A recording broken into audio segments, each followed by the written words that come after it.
નમસ્કાર મિત્રો, તારીખ 15/11/2024 રોજ ગુજરાત સમાચારમાં એક મહત્વપૂર્ણ સમાચાર આપવામાં આવેલા છે એ હું આપની સમક્ષ રજૂ કરી રહ્યો છું. ચાલો આપણે જોઈએ. સમાચાર આ પ્રમાણે છે કે ગુજરાત હાઈકોર્ટનો સીમાચિહ્નરૂપ ચુકાદો. આંગણવાડી વર્કર્સ અને હેલ્પર્સ સરકારી નોકરીમાં કાયમી બનવા માટે હકદાર છે.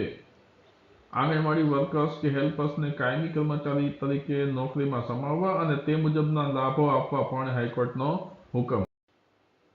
આ સમાચારમાં જણાવવામાં આવ્યું છે કે ગુજરાત હાઈકોર્ટે એક બહુ અગત્યના અને સીમાચિહ્નરૂપ ચુકાદા મારફતે સ્પષ્ટપણે ઠરાવ્યું છે કે આંગણવાડી વર્કર્સ અને આંગણવાડી હેલ્પર્સ પણ સરકારી નોકરીની સેવામાં કાયમી બનવા માટે હકદાર છે અને તેઓની જોબ પ્રોફાઇલ ધ્યાને લઈને તેઓને સરકારમાં કાયમી કર્મચારીઓ તરીકે સમાવવા જોઈએ અને તેઓને કાયમી સરકારી કર્મચારી મુજબના લાભો આપવા જોઈએ.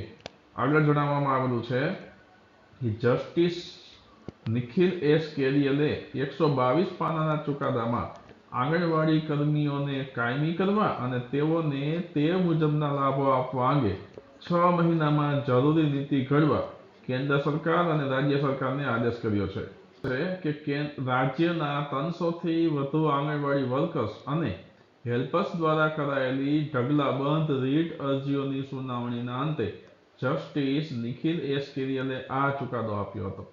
હાઈકોર્ટે પોતાના ચુકાદામાં ગંભીર અવલોકન કરતા જણાવ્યું કે આંગણવાડી વર્કર્સ અને આંગણવાડી હેલ્પર્સ રાઇટ ટુ એજ્યુકેશન અને નેશનલ ફૂડ સિક્યોરિટી એક્ટ હેઠળ વિશિષ્ટ ભૂમિકા અને વૈધાનિક ફરજો નિભાવતા હોવા છતાં તેઓ રાજ્યની નાગરિક સેવાનો ભાગ નથી.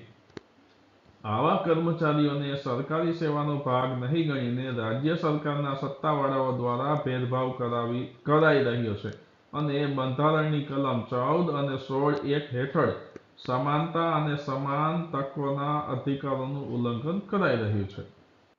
ત્યારબાદ જસ્ટિસ નિખિલ એસ કેરિયલે મહત્વપૂર્ણ અવલોકન કરતા જણાવ્યું કે એવું દેખીતી રીતે સ્પષ્ટ થાય છે કે કેન્દ્ર સરકાર અને રાજ્ય સરકાર બંને આંગણવાડી વર્કર્સ અને આંગણવાડી હેલ્પર્સને નાગરિક સેવાના કર્મચારીઓની સમકક્ષ નહીં ગણીને અને તેઓને વેતનની યોગ્ય ચૂકવણી નહીં કરીને ભારે ભેદભાવ અને અન્યાય કરી રહી છે.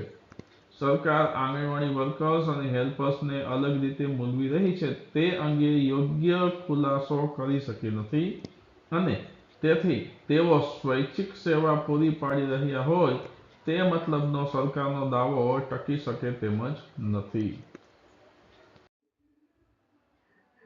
વિડીયો જોવા બદલ આપનો ખૂબ ખૂબ આભાર. વિડીયોને લાઇક કરો, શેર કરો અને મારી ચેનલને સબસ્ક્રાઇબ કરજો. ધન્યવાદ.